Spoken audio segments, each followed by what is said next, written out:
¿De qué manera son representados los roles de género en el cuento Hansel y Gretel? En base a esta pregunta, analizaremos dicho cuento escrito por los hermanos Grimm, publicado en 1812.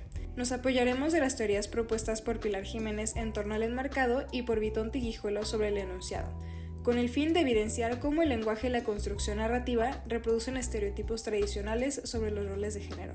Por un lado, la teoría del enmarcado de Jiménez permite explorar el uso de símbolos y marcos cognitivos que moldean la percepción de los personajes y sus acciones dentro de un contexto histórico específico, mientras que en la teoría del enunciado, desarrollada por Vitonte y Guijuelo, ayuda a identificar cómo la modalidad del mensaje y el uso de deícticos refuerzan ciertas visiones familiares y de género.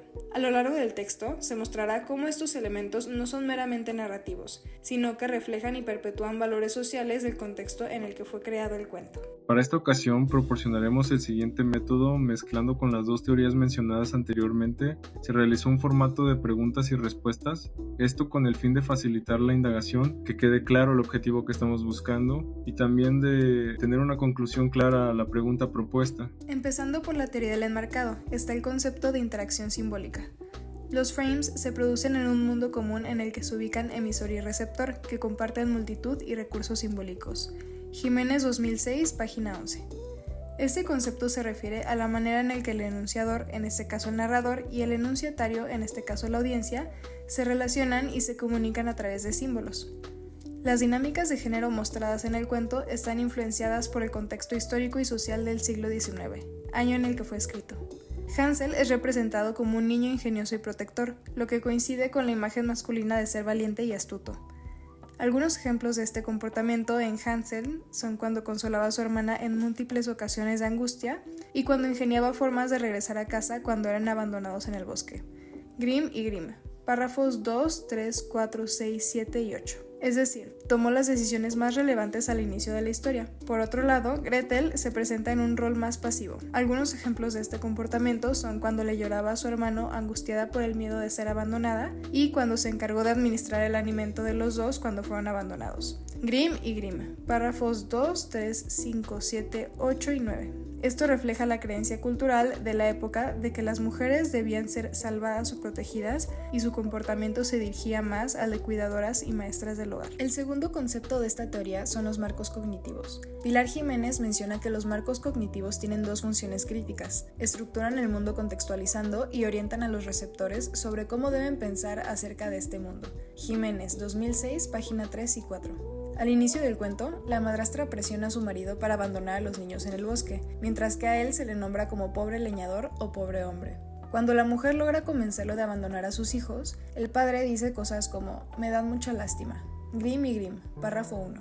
Y cuando los niños logran regresar a casa la primera vez, se alegró y dice que le remordía la conciencia por haberlos abandonado.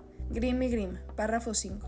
El cuento se encarga de dejarnos claro que la madrastra es malvada y el padre es víctima de su maldad, en vez de cuestionarse ¿por qué el papá es visto como la víctima si él fue el que aceptó abandonar a los niños? ¿Y si en vez de abandonar a los niños deja a la madrastra y así hay más recursos para alimentar a sus hijos? Ahora, la siguiente teoría que se utilizará para este video sería el de enunciado, escrito por las autoras Vitonte, M. y Guijuelo, L., titulado De la enunciación lingüística a la comprensión del lenguaje audiovisual, una punta sobre enunciación. Como a la vez de utilizar el método proporcionado por mis compañeros María Chang e Iván Magaña, diapositiva 7, con base en la lectura de Vitonte, M. y Griguelo, él se entiende que la modalidad de un mensaje se construye mediante un tema como a la vez de un sujeto.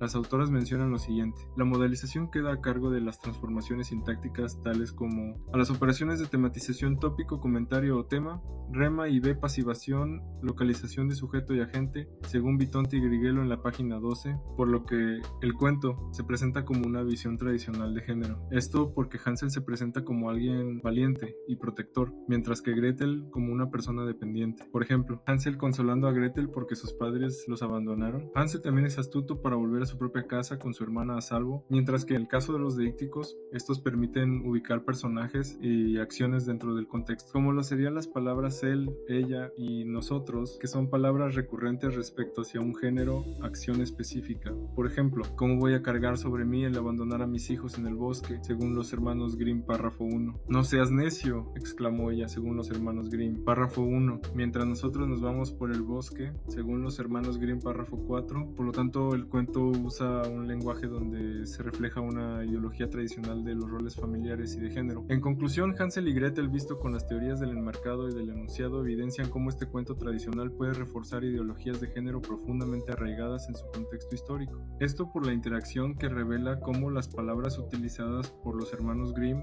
son interpretadas por los lectores en base a su cultura y experiencia. En este caso, las dinámicas de género se muestran claramente en sus personajes: Hansel como un ideal masculino, mientras que Gretel como un ideal femenino, tal como se puede esperar socialmente de los personajes escritos en el siglo XIX. Estas representaciones, que actualmente son sutiles, pueden perdurar y transmitirse de manera generacional a través de relatos que son aparentemente inocentes. Asimismo, los cuentos orientan la percepción del receptor hacia una visión del mundo en la que los roles de género son normalizados, como lo sería que Hansel esté en el rol protector, mientras que Gretel se encarga de administrar la comida, reforzando así un ideal de que cada género tiene una función establecida y natural.